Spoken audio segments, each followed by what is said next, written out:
Yeah, and I think in a digital age that we're in now is like what you're killing it at is personal branding. Yeah. And we've been focusing on that on a different scale, not as much personal, but just digital branding. Yeah. So tell us about personal brand and how important that is to you, and tell us about some of the stuff you do, because I know you do photography, I know you do content, you do everything. I do everything. So tell us about personal branding. Yeah, personal branding is so important. Obviously, you know, people nowadays, they're like, oh, I get some money, I'm gonna go buy a Gucci bag or Louis Vuitton. It's like, dude, right now I'm repping my brand. Okay. So like Same. everything, yeah, exactly. So everything that I do has to be branded with my stuff. So like my knife bag has my logo on it. Everything that I use has to be branded so that people can see that you're established. It's really just another branch of credibility. Right. When people see that you're walking around with your brand on, walking around using your spices, like all of that stuff is key parts into really becoming a successful entrepreneur. Right.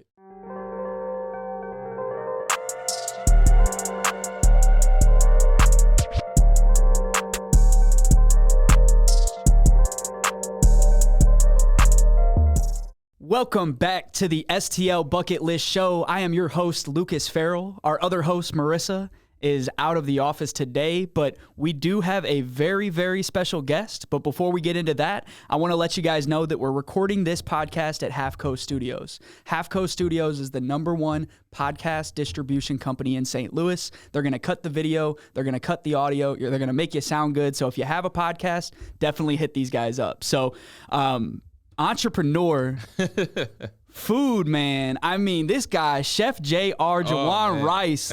How are you doing today, my guy? I'm doing good, man. Yeah. I'm doing good. I'm doing so good right now. Thank you for coming on the STL Bucket List Show. This show is basically a place where we can highlight everything great about St. Louis. Yeah. And when we've been watching you from a distance for probably a year. Man. And then I hit you up back last year, and then we finally connected, finally got the podcast going. So we want to get right into it and kind of learn a little bit about you. Yeah. Just tell us about where you're from, a little bit about your upbringing, and who Juwan is. Yeah, so who Juwan is. No, but yeah, I grew up in a household full of women. So I had my aunts, my grandma, my mom, and we grew up in a small house in like North St. Louis City. Not too far from like Riverview Circle, all of that area. Yeah, we grew up there. I grew up there. Kind of got into cooking a little bit with my aunts and my grandma. Put off the bat, my mom does not cook. Everyone asks me this every interview I do. Does your mom cook? Did she influence that was one of my questions. Yeah, she does not cook at all. She does not cook at all. But yeah, my aunts and my grandma always cooking for like Thanksgiving, holidays and stuff like that. So I was just helping in the kitchen with them, and kind of found a passion for creative, things in the kitchen. It would literally be as simple as like peeling potatoes or frying chicken at like 6 or 7 years old. And from there, I kind of found that I knew I had a passion for it. I was able to take what she instilled in me, my grandma and my aunts, and kind of grow it to kind of what it is now. Right. So I'm cooking at 6 years old, found a passion for it, kind of fine-tuned it a little bit, playing around in the kitchen. And then 14 years, me being 14, I started JRice Gourmet, which has been like my prime source. At 14 years old? Yeah, at 14 years old. So we ordered business cards, got T-shirts printed, the whole 9 yards on actually starting a business, because I found that something that I knew that I could do creatively and like fluently and just off the bat, just like naturally, I can make money from. And so that's kind of how I got into being an entrepreneur. From there, launched JRice Gourmet, cooking for cooking for small parties and things like that. I actually started off doing desserts and sweets and stuff like that. And then I got more into like the cuisine of things, actually in the kitchen and cooking and things like that. But yeah, that's kind of the entrepreneur at 14. But did you always have that entrepreneurship goal? Was that something that was instilled in you by family members? Anybody inspired you, or was that just you just like, man, I got to make money? Dude, I think it honestly came naturally. I'm actually kind of like the first entrepreneur in my family. Okay. And so I actually kind of inspired my mom to become an entrepreneur over the course of the years. So she was working a full-time job at Washington University. And she actually quit once I started my business to kind of focus on that and then focus on what she wanted to do as an entrepreneur. Yeah. And now we're like 10 years into the game, entrepreneur strong. So wow. Yeah. Does that feel special to like inspire? Like, would you ever see yourself like, man, I inspired my mom to like she had a fine job, nothing wrong with the corporate world, but there's something in the 2022, I see more and more people following their passion. Yeah. So inspiring your mom, I mean, tell me about how that was and like how it is working. You still work with her a lot today? Yeah. She's my business partner. She's my partner in crime, the whole 9 yards. Shout out mom. Yeah, shout out to my mom. She's my barber. She's a full-time barber. Yeah. I was gonna say hair's looking crispy too. Yeah, so she's always there whenever I go anywhere. She's always there. But yeah, it's been a blessing to be able to inspire someone who inspires you. Right. And that's kind of the main goal for me, just to keep inspiring people. And yeah, that's really the biggest accomplishment of all. So yeah, somebody told me this quote, and I read it in a book, and it was, instead of looking about how much money you can make, like setting goals on money, see how many people you can help. So when you're selling your spices here, if you word it like, how many people's homes can I get these spices in, and how many dinners can I help inspire with my spices, instead of thinking how many units I can sell. Exactly. Because if you're just all about units, the product quality will go down. Yeah. Everything will go down, your passion for it. Yep. So just focus on how many people you can help. And that's huge in entrepreneurship. And me being an entrepreneur myself, I feel like it takes a certain type of person, man, because I know that you've been through some stuff. Yeah. And you've been through some struggles. So tell me about, especially being a young entrepreneur, guys. JR is only 20 years old. I mean, this guy has done more than people have done in 40 years in his 20-year-old life. So tell us about a couple of the mishaps or like setbacks that you've had in your journey since, I guess, 14. So 6 years now. So obviously being younger, one of the biggest things is trying to get the respect of older people. And so that's literally been like my biggest like hurdle to ever jump over. Obviously in the food scene, you see a young person in the kitchen, you're like, what are they doing in the kitchen? Get them out.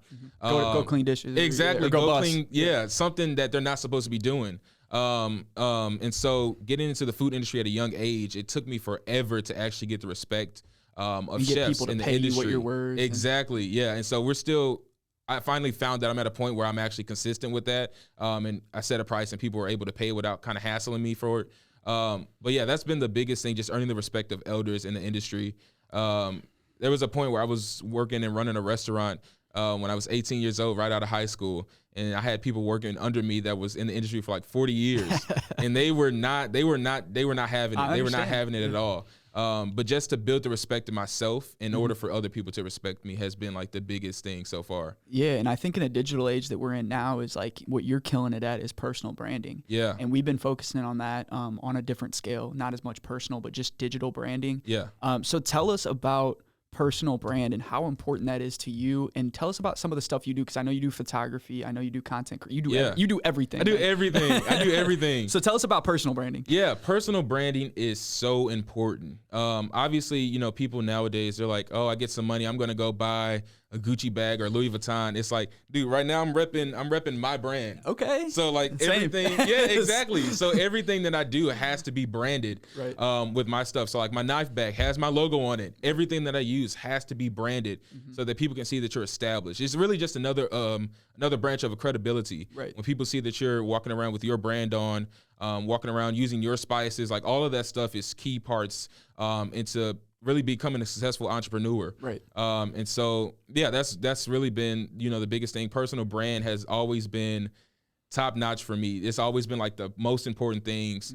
Like even if you look back on like my JRice Gourmet page, presentation is a big thing. So whether you're presenting something like food or you're presenting an advertisement for your product or something, a menu, anything, it always has to be top notch if you want your personal brand to stretch. And you do all the design, you do all the graphics, everything, the website building, the logos, the branding, the packaging, the marketing, the photography, the video, the audio, all of that stuff is done by me. Right. Because I know what I want, and it's kind of it's easier to show someone what you want instead of trying to explain to them what you want. Yeah. And everybody is good at what they do, but nobody cares about your business as much as JR cares about your business. And that's the same as we work with a lot of people, and we try to, when we work with somebody, to get in that headspace that they're in. Yeah. But sometimes words aren't enough. You have to actually go and sit with them, see what the design process looks like. So eventually though, you're 6 years in, you're 20 now, but eventually to get where you want to be, you need a team. So have you started to build out a team? Yeah. So this last like year and a half is where we've actually started to build a team. Obviously there's some trials, of course. You bring people on, you see, what they can add to the team, what you can add to their life. And sometimes it doesn't work. It's just a part of business. Sometimes it doesn't work out. Yeah. So now that we're building and branding, the spice line, we're starting to add more people. So we're starting to add marketing managers. We're starting to add graphic designers. We're starting to build that team of photographers and promoters and all of that type of stuff, just to take the brand to a point where, because I can only push it so far, and then I have to offset it to somebody else to actually push it to a national and global level. So yeah, this salespeople. All of that. So this is the biggest year of us actually building a team to establish the brand and stuff like that. Yeah. So I mean, we're speaking of brand. I'm looking at these spices. I can just smell them through it. I mean, I know these veins are fire. So tell us about St. Louis. I heard you were going to be in some grocery stores. You guys are going to be working on Schnucks. Tell us a little bit about what the goal is with this spice locally and then kind of globally. Yeah. So the biggest thing for me, obviously, like I said, I grew up in the kitchen with my grandma, my aunts, and stuff like that. But with these spices, my biggest mission, my biggest goal was to get people creative in the kitchen. And so the biggest thing that I found with a lot of research over the years is that people have a very, very hard time kind of building flavor. And so with these spices, everything is already built. It's already packaged and built in. All you have to do is use it. So when you're building spices in the kitchen, it can be difficult when you see a cabinet full of spices. You see paprika, you see cayenne, you see salt, you see black pepper, you see garlic, you see onion, but it's like, what proportions do I use? All of this stuff is already blended in these spices. All you just have to do is use them. And so that's been the biggest thing for us is ease of use. And so we wanted to make cooking just not a hassle, but more of a creative process. Taking the guesswork out of your meal. Exactly. Add the spice, maybe even add it. You have a recipe. You make it easy for not everybody's as good as you, man. Exactly. Not everyone has the finesse. Not everybody knows how to do a little Salt Bae. They don't know the proportions or the ratio of how to actually do it. And so we just took that middle process out and just let it get straight to the point. Yeah, no, that's huge. So we're definitely going to be pushing this, man. Anything local, we want to get behind. We want to support. We want to support entrepreneurs. We want to support Black entrepreneurs. Everything that is making St. Louis great. So you mentioned North City.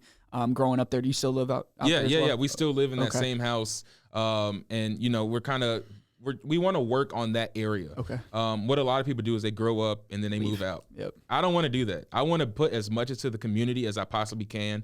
And so with that being said, like I do a lot of nonprofit stuff. Not even nonprofit stuff that I post or that I talk about, but one of the things behind JRice Spice is to actually incorporate nonprofit community development. And so with that, we want to start, once we get to a level where we can start funding it, we actually want to start taking on projects and redeveloping parks in the St. Louis City area.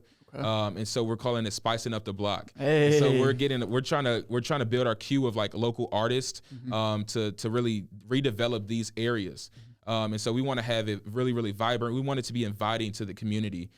Just to get them more acclimated to their communities. We want to put outdoor kitchens in these areas. This is like a huge development that I've been working on. And you're bringing stuff back to your neighborhood, and I'm sure like bringing jobs and different stuff and just places where kids like you 5-10 years ago could go and learn these same skills. Most people don't have aunts and grandparents in their house that can teach them that, and then they just naturally go down a wrong path. Exactly. That's amazing. So, that's a huge goal. You've been all over the place. You've been on Food Network. You've been in Sauce, Feast, RFT.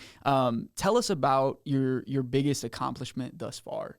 Because it's hard to look back. You look back at all that you've done. You never take that time to like say, man, that was what was like the biggest accomplishment, like turning point in your career? I would definitely have to say, and this might be kind of obvious, the biggest accomplishment for me was Food Network. I figured, So obviously I grew up watching Food Network. But the biggest thing for me, obviously there was a $20,000 prize at the end. You get to meet Guy Fieri. You get to get flown out to San Francisco. You get to shoot the show and all this stuff. But the biggest reason I went out there to actually do this was to just inspire people that came from the same background as I did. And so the moment that I realized that I finally accomplished that goal is when I got a text message from like 5 different people telling me how excited their kids were to see me on TV and actually compete in this national competition. And that was definitely a turning stone for me. It was like, okay, man, this is actually something that I kind of want to do and kind of inspire younger kids to get out there, and that this is actually approachable. It's not super far to reach. All you got to do is reach, go for it, and you're there. Yeah, and that's like another thing is those are the 5 people that texted you, but there's probably 5,000 people that watch that, and just seeing somebody, and we say that with education, like seeing somebody that looks like you, that has been where you've been in those situations is important. So it's weird to ask this question, but what would you tell like a younger chef? Because like you're 20, but it's like, what would you tell somebody in high school that's taking culinary classes? Yeah. It's like, man, I want to do what JR does. Like, is there, I know there's a secret sauce, but like, is it just put your head down and work, or is it, do you have any advice for somebody that wants to come up and do what you do? Yeah. So I would honestly say, put your head up and work. Okay. Put your head up, get a target, and just go for it. Okay. If I would have just continued to work my day to day with my head down, just chopping and, doing that type of stuff. Going through the motions? Yeah, going through the motions, I would kind of be stagnant. I would be in the same place that I was. And so, like I said, when I graduated high school, I got the opportunity to be the executive pastry chef at a local restaurant. If I didn't actually, put my head up and see what I wanted to go for, I wouldn't be in that type of position. Right. And then when you're in that position, you have to keep moving. There's not a top for me. Right. Like, you just have to keep moving. You have to keep moving. So yeah, just keep working with your head up and just keep moving. Yeah, and just focusing on that next goal. Yeah. And one of the things I tell people is like, and this is in my business journey, is like, I'll do something, like you'll get in Food Network, but then you're like, man, I want to do something else. You're never satisfied. And I feel like as an entrepreneur, it's easy to get a big head about things, but at the same time, a lot of us aren't satisfied. We just want to keep getting that next goal. And like you said, helping more people. So you mentioned growing up in a house full of women. I could tell that came with its own challenges, but at the same time, you probably learned a lot of life lessons. I mean, was there somebody that was pretty instrumental in your life that taught you to be the man that you are today? Yeah, definitely my mom and my grandma. Like, they have always been there from day one. They were my first clients. They were my first supporters. They was the first people I fired from my business. Like, all of that character building. If I didn't have them, then there wouldn't be JR. Right. And so obviously over the years, I have learned a lot from them. They have learned a lot from me. And so that relationship, that back and forth relationship, has been tremendous for me. Do they give you, because I know my family is huge supporters of me and my fiance, and she supports me like ride or die, but at the same time, they give me the best advice. Yeah. They tell me to be humble. They said, I don't know if that'll work. And it almost motivates me. So, like, are they pretty straight up with you when it comes to ideas? They're like, straight man, up and are raw. you crazy? Yeah, they are straight up and raw with me. Like, if I have a crazy idea, they're like, okay, let's tone it down a little bit. Right. Let's see what we need to do to actually get those building blocks in place in order for you to execute that goal. Yeah. And even with the spices, like, I had them try my spices. There was like a lineup of probably 10 spices that I wanted to do. And I was like, okay, what can we do to actually get this out there, get it started, and actually kind of build it so it's scalable. Right. Because obviously if you just put all your eggs in one basket, it's just there. So if I would have released 30 spices starting off, there's no growing from that. Right. And so, yeah, they've definitely helped me with all of that type of stuff. Yeah, and you need those people too. And those are the people you take it. It's very crucial on who you listen to. Yeah. Because you have to listen to people that have been through it. Exactly. And like you said, they learn from you though too. Yeah, yeah. And you convinced your mom, which is crazy. That's a crazy story in itself. So shout out moms though, for real. So I wanted to, with the fame that you get, and and I don't know if you would call it fame, but just the notoriety you get, like getting in magazines and stuff, I'm sure that you have critics and haters. You know, I mean, does that fuel you? Do you have, does JR have haters? Or JR does have some haters. It's crazy that I do, but JR does have some haters. Yeah. Yeah. People hate greatness, man. They do. And it's kind of annoying to an extent, because some of the people that I considered mentors when I was younger, getting started in the industry, turn around to kind of like push me to the side and kind of like shade you. Yeah, kind of shade me in a way, and it's been really weird. Right. But I mean, I kind of get it. It's like you don't want to train someone to be better than you and outshine you from their perspective. But I don't really see it that way. So when I have young people working with me, it's like I'm trying to make you the best that you could possibly be. And if you're better than me, then I feel good about myself. Exactly. It's like athletes. It's like if my younger guy can pass me up one day, I just pass the baton over. Yeah. And that's what I like about St. Louis. And I wanted to talk a little bit about St. Louis with you, is I feel like we really support local heavy here. What does like St. Louis mean to you, and how have especially North City stepped up to kind of help you in your journey? Because I feel like they just ride for you. Yeah. It's been incredible, man. It's been incredible. All the support from people that aren't entrepreneurs, and kind of see how they get inspired by entrepreneurship. And then the creatives. The creative field in St. Louis is incredible. There's so many creatives. Underrated. Yeah. Like, they are top of the notch creatives in St. Louis that don't really get the promotion that they need. And so the creative realm here has been just so supportive, so creative. And it's just been crazy, the support that I've got over the years. So would you call there's food, there's your branding. I mean, you're an artist, through and through. So like, how do you compare culinary and art? Like, how does that mix together to make your dishes stand out? I mean, what is that? Because I hear a lot of people in the chef world, they're like, man, we're artists. And I'm like, yeah, you guys cook good, but then I need somebody to explain it to me. Yeah. So it's different. Because obviously if you look at it, it's called culinary arts. Okay. So it's one word, it's one thing, culinary arts. And so that art perspective of the culinary is the visual aspect of it. It's the aroma, it's the feels, it's the five senses that activate when you get a dish in front of you. So what does it smell like? What do you hear? Is there a sizzle? What does it look like? All of that stuff plays a part in that art part of the creative, of the culinary arts. Yeah. And so I try to really stay strong on that. So when I'm doing like private dinners and all that type of stuff, I have to activate those five senses for people. So whether it's like aromatics that I'm cooking off, or whether it's something that they can hear in the back, the torch burning, right, the smell from that, how it looks on the plate. Yeah, all of that stuff plays key factors into the overall experience. Okay. And so whatever I try to do, I have an overall experience with it. Like even with the spices, they aren't packaged traditionally. Like I want it to be something where they get the box in the mail, they see it, and this kind of like an unboxing for them. It's like getting a pair of sneakers. Like you open it up, like the Nike box looks like it's all about branding. And I feel like in our age, like it's not just your basic grocery brand stuff. Like we're paying more for unique experiences. Yeah. So unique experiences, I seen you do a battle brunch. Yeah. In St. Louis. I mean, you guys were talking, this was like a Floyd Mayweather fight. This was like a prize fight. I didn't get a chance to go, but I was like, dude, that was so dope. So tell me about how that came about. Tell me about who you were working with. I know you were working with a different chef too. So tell me about the battle brunch, man. That was crazy. No, that was super, super fun. I was with my friend Chef Nico. And so we were just chilling one day, and we were like, we kind of started like randomly. So this is what happened. So we were both featured in the same magazine. And so I was posting the magazine article, and then I flipped the page a little bit, and he was there. And so I was like, oh, look who it is, Chef Nico. Yeah. And then he had this spread in front of him where it was just all vegetables. I was like, you're not even cooking anything. What are you doing? There's nothing here but vegetables. Right. And so I nicknamed him Vegetable Boy. And from there, like we just always had this banter back and forth on social media. Friendly though, always. Yeah, friendly. Always friendly. It's so weird that people think that we're serious about it. I thought it was for real. For a second. People think because I didn't know you guys. So. Yeah.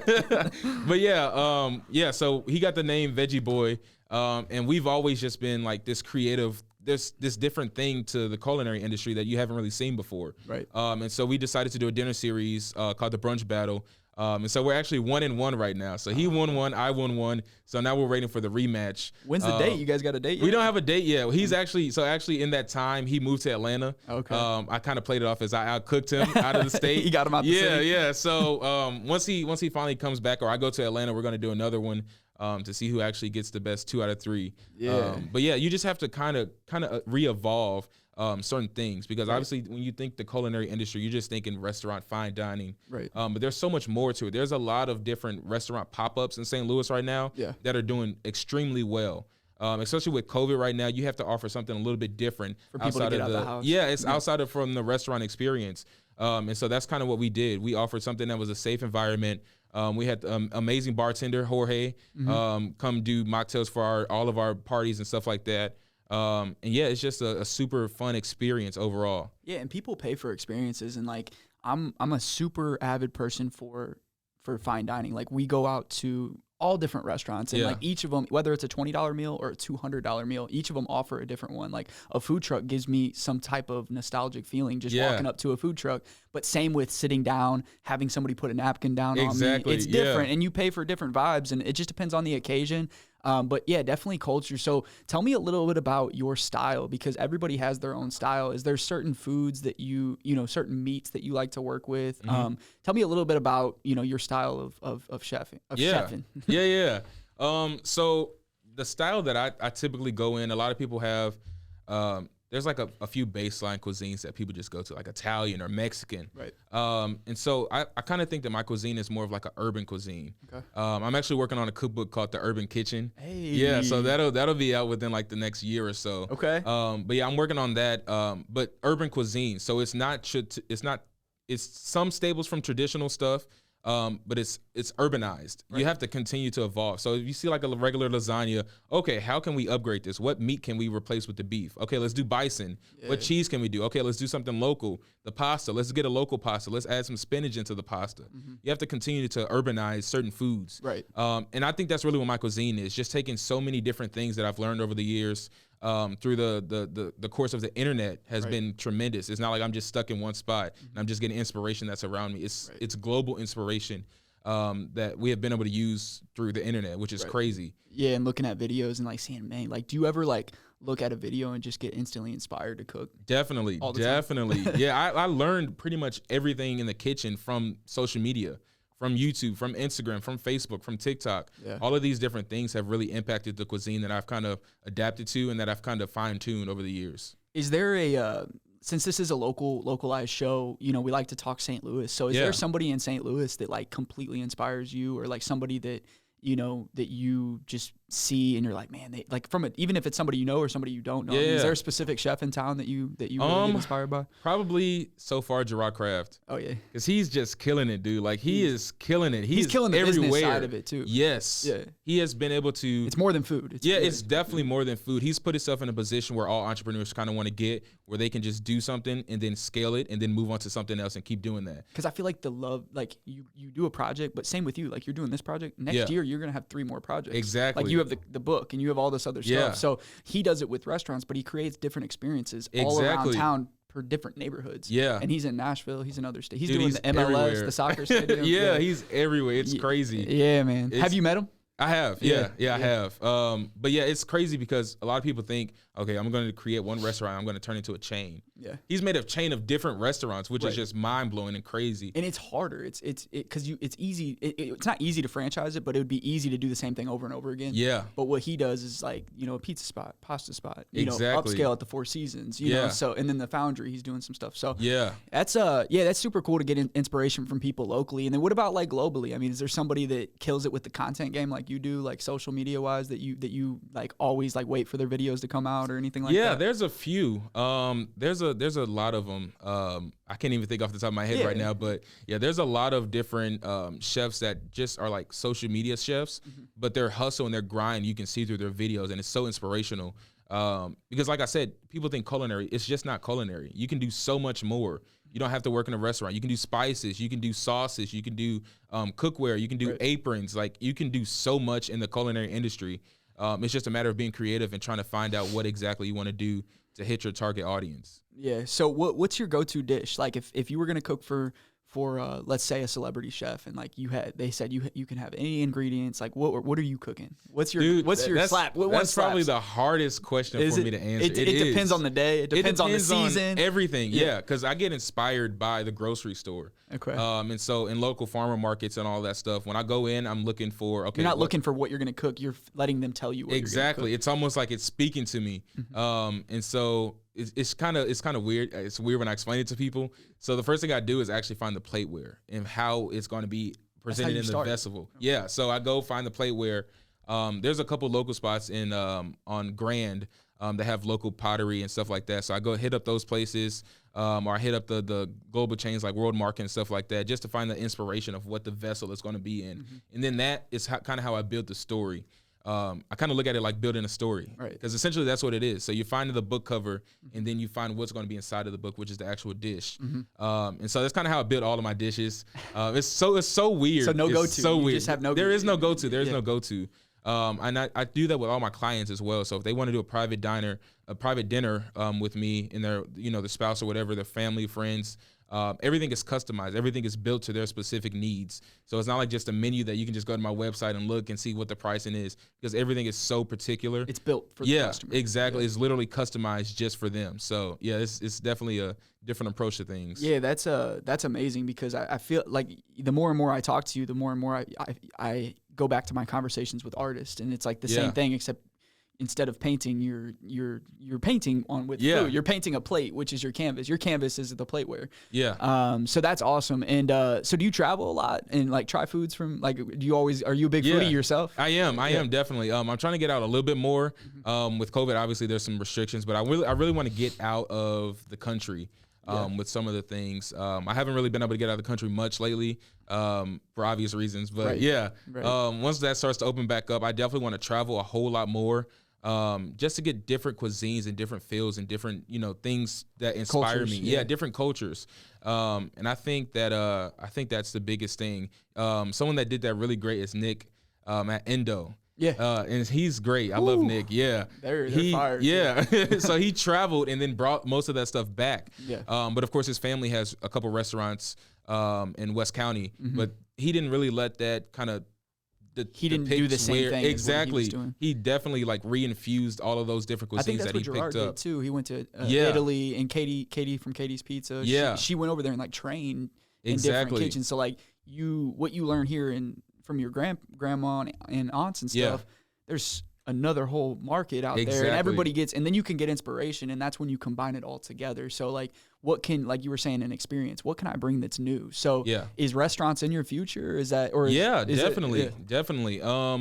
We were actually, it's funny that you said that, we were just working on a blueprint for a restaurant for real the other night. Me and my mom, we were like, okay, what can we do that's going to be different? I don't want to give away too much, but no worries. But it's kind of going to play on the fact that most restaurants are closed on Sunday. And so we're kind of going to go after that after niche. Church vibe. Yeah. Like brunch more? Yeah, something like that. We wanted to kind of obviously be more urbanized.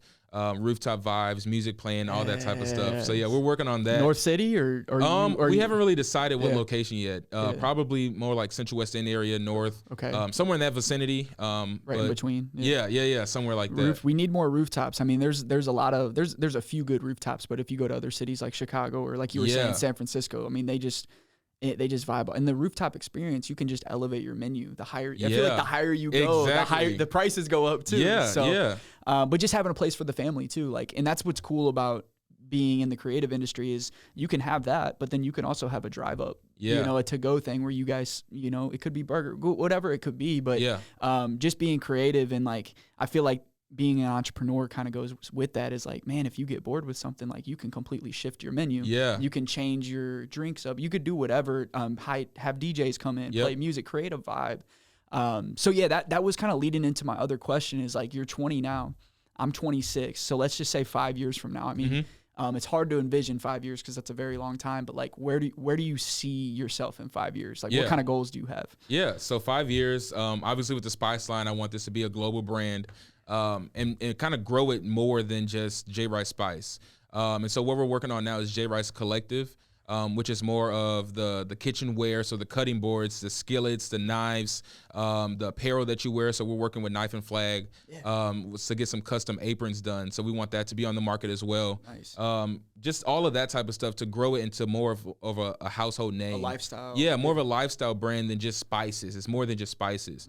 So with that, and then obviously me personally, I of course want to open up a couple restaurants in that time, explore, travel a lot more, and then bring all of that fun and cuisine back to St. Louis.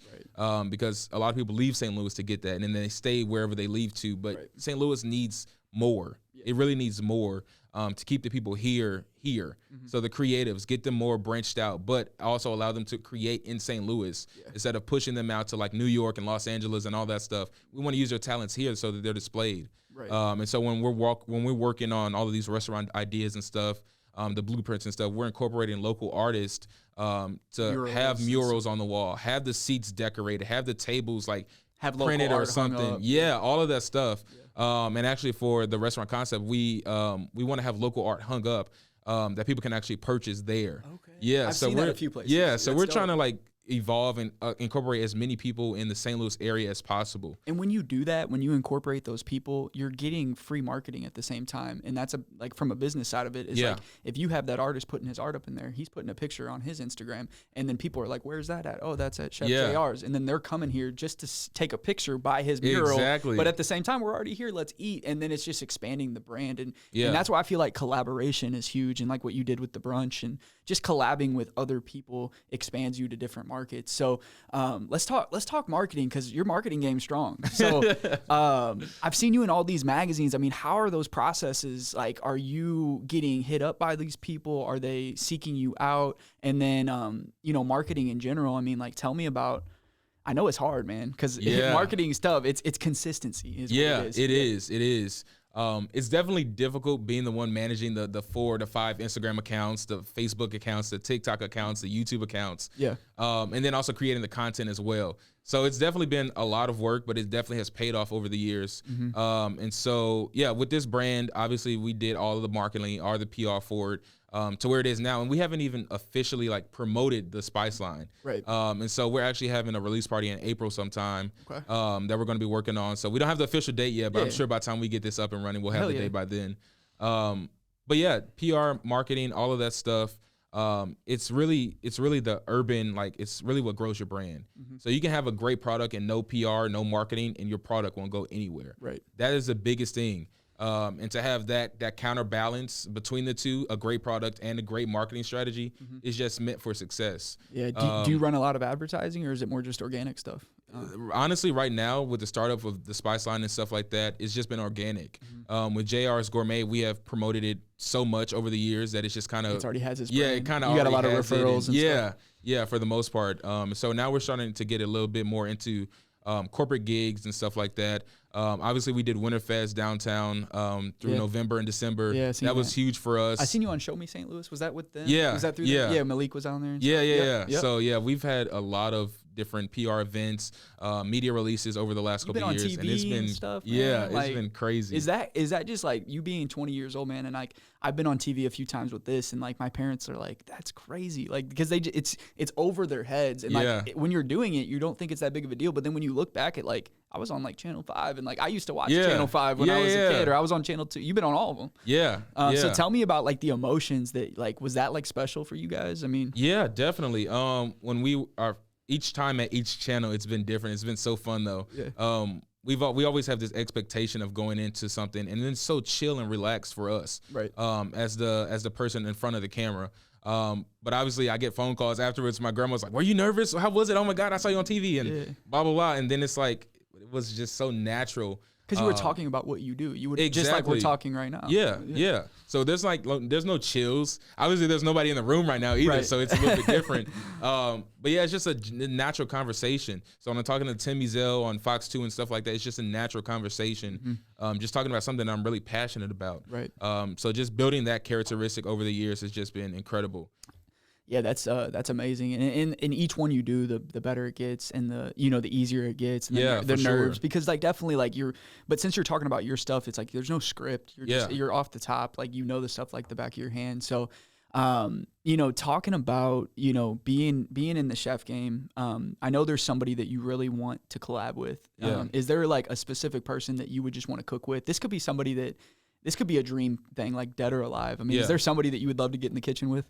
Dude, you know what? I'm gonna say this because I know this is what people want to hear. Yeah. But Gordon Ramsay, just because of the hype and everything that everybody wants to be in the kitchen with Gordon Ramsay just to see what happens. That content you'd get from that. Exactly. That is the biggest like PR press, everything like that's gonna be huge. Yeah.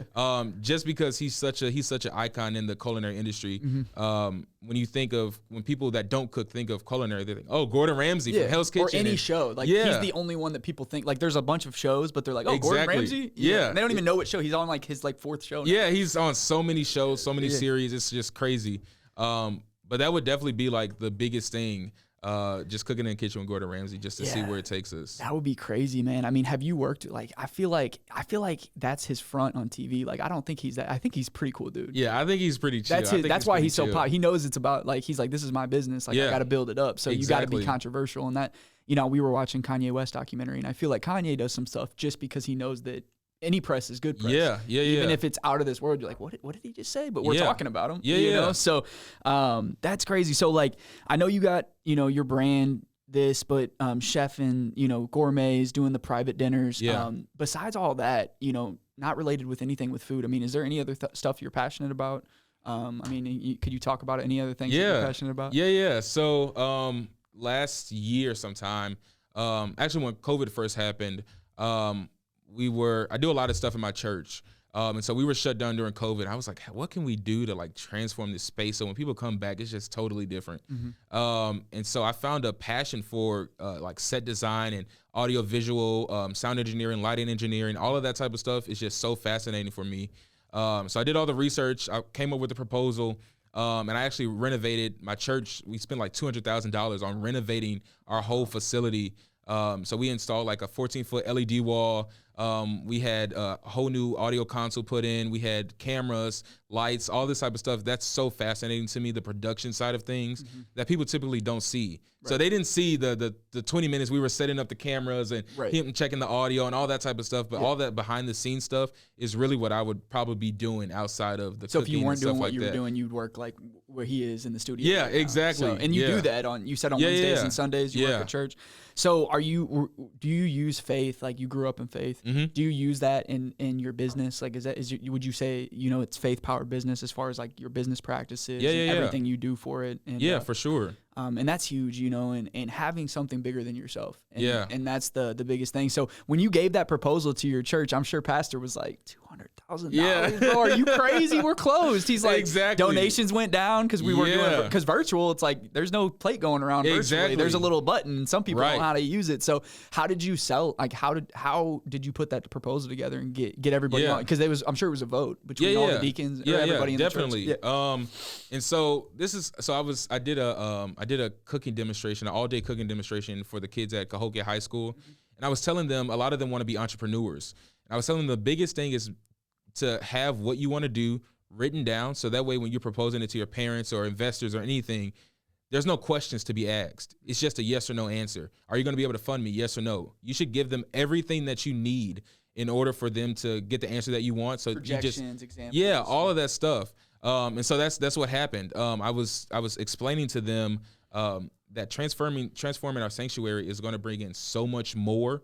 It's also going to stretch our reach. So we're upgrading our live stream audio, upgrading our cameras. That's just going to reach more people. And so from that, we have a whole audience in like Africa now, just from upgrading our audio equipment and our lights and our cameras and all that type of stuff. So you have it's bigger than just your church in St. Louis. And to sell them on that, like some people don't have that vision, especially, people that didn't grow up with the technology that we had. So investing in the business and innovating is hard to get your head around, but when you do it, it's all, so like, tell me about investments in your business. Like, would you say, and I'm like this, is like anything that can make my business better, I'm buying it. I'm buying the new cameras. I'm investing in it. I mean, is that how you are too? Yeah, dude. It's you put a lot of money back into it? It's actually kind of bad. It's actually kind of bad. My mom is like, why do you keep spending so much? You got boxes coming to the crib every day? Dude, I literally have, when we started the Spice line, we had so many boxes in our house. They were like stacked up to the ceiling. Like it was crazy.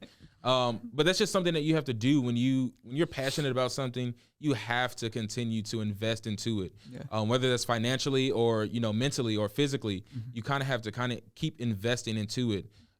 So that's why you don't see me spending a lot of money on like urban stuff like Louis Vuitton and stuff like that. It's like, okay, what can I do to get some shirts printed with my logo on it, as opposed to going out and buying that type of stuff. Right. And it's just an overall investment that's going to last for years to come. So and the best investment is in yourself. And when you invest in yourself, people around you see that, and then they naturally invest in you. Because if you're the owner of all the, if you're the owner and you're not investing in your brand, what makes you think that some people are going to come on a Sunday afternoon and help you box stuff up? Exactly. Because, I know you said you do a lot of stuff on your own, but there's no way you would have got to where you're at without people that are invested in your journey. And eventually you're going to pay those people back and pay them back in dividends of stuff that happens with the businesses and provide jobs.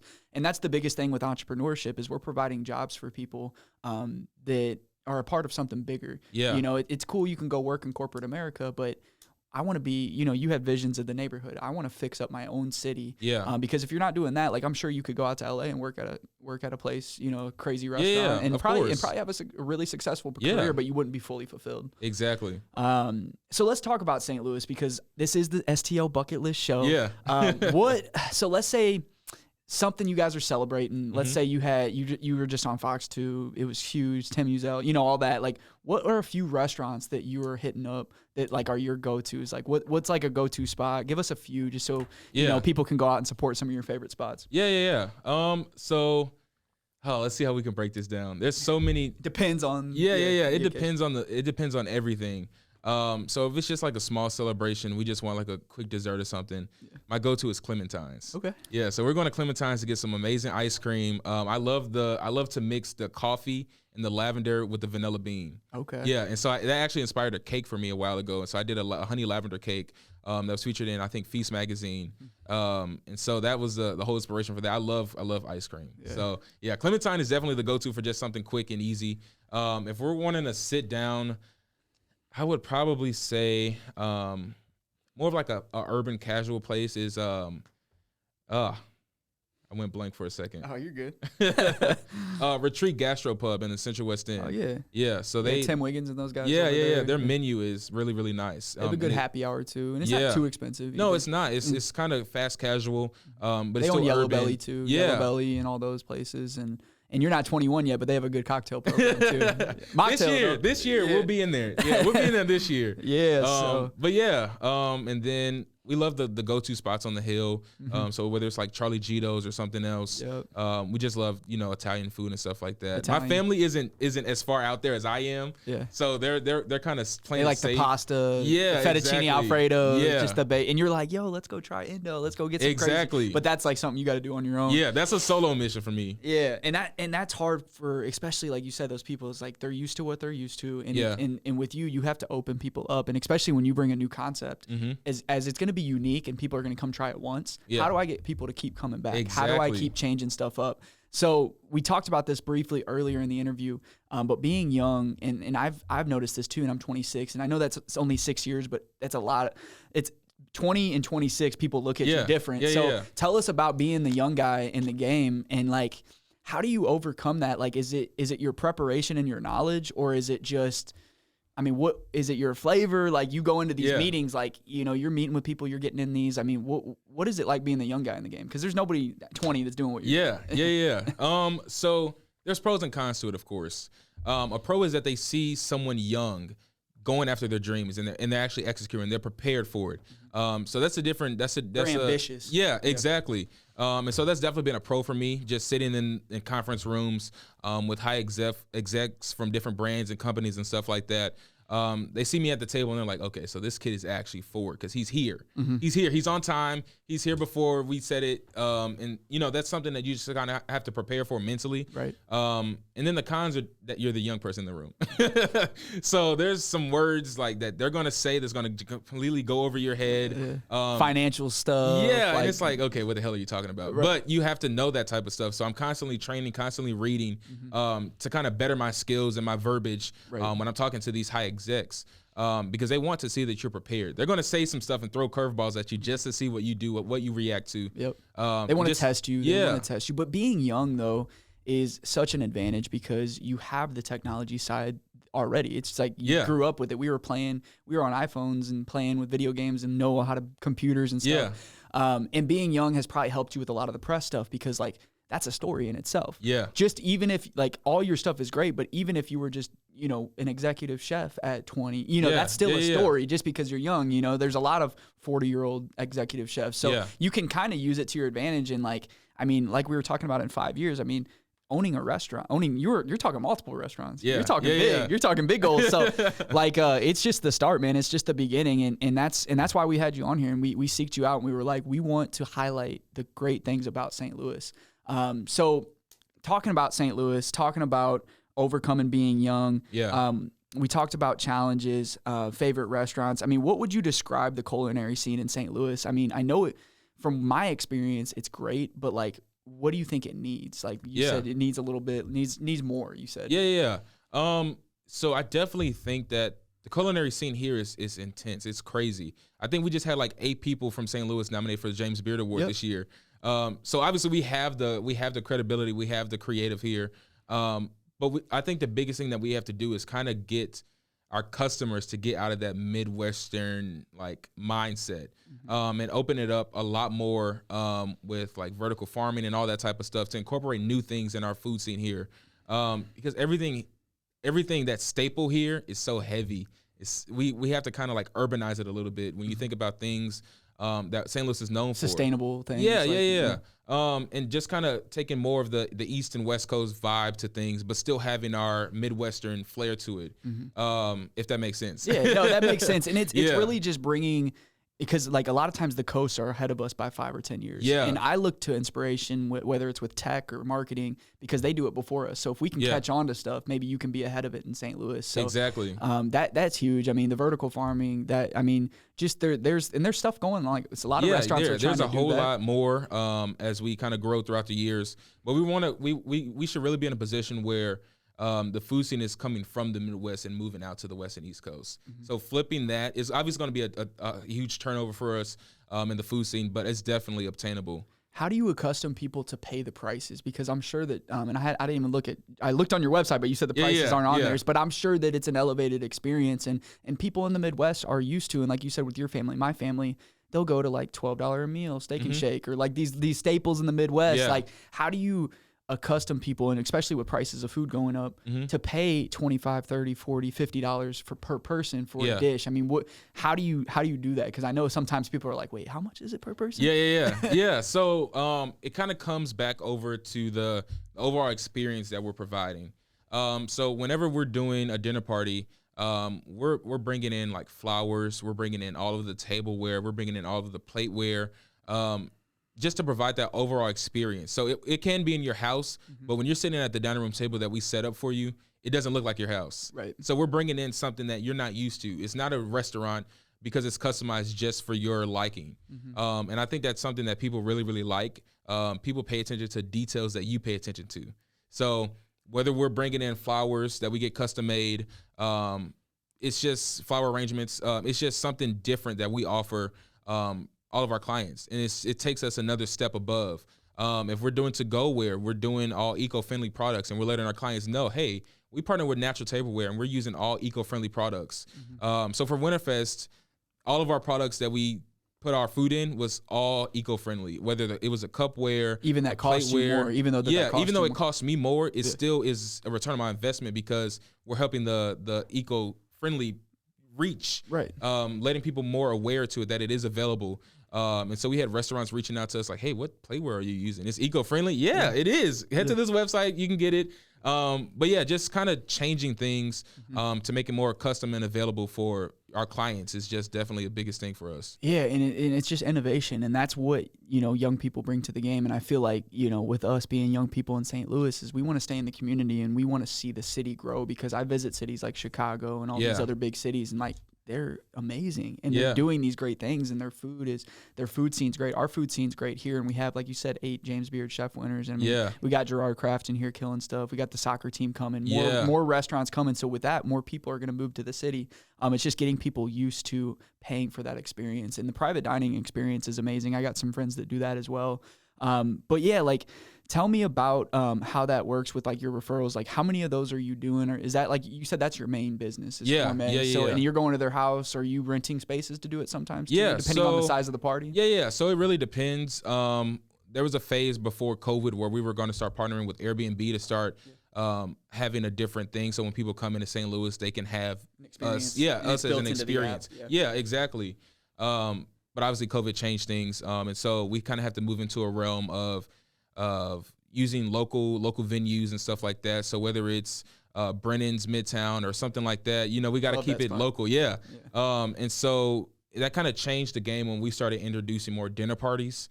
And so actually I'm going to be doing a lot more dinner parties upcoming now that people are kind of getting acclimated with COVID and all that stuff. We have the safety precautions. Right. Food costs are kind of mellowing out a little bit. They're still high as hell, but they're mellowing out just a little bit. Nice. But yeah, we're going to start doing a lot more dinner parties and stuff like that just to offer something different to the St. Louis food scene. And we get a lot of traction from Eventbrite, which is crazy. So when we're promoting events on Eventbrite, these people don't even know us, but they're showing up to our dinner parties, and it's crazy because they get to meet new people, our regulars that come to dinner parties and stuff like that. But yeah, just kind of re-changing some things when it comes to the food scene. Yeah, that's amazing, and that's the coolest part about your reach. And I tell this with people all the time about social media is like, okay, let's say your personal page, I think you have close to 2,000 followers. Yeah. And when you look at other chefs, they have 100,000 followers. Yeah. But when you look at it in a different realm, like 2,000 people I don't know how much your church fills, but like imagine that times 10. Like if you have 200 people at a service, Exactly. imagine 2,000 people all watching for your content. If you look at it in that scope, it makes you feel a lot better, because a lot of people get dismotivated, like, man, why am I not blowing up? Why am I not blowing up? And you just have to focus on putting out a good product, and everything's going to, I mean, like you said, you just keep your head up and you keep working, and everything's going to come to you. So I wanted to give people an idea of where to find you. I mean, I know you got Instagram profiles, websites. Where do we go to support? Where do we get this? Where can we go follow you? Give us a few of your links. So the biggest thing is the website, of course.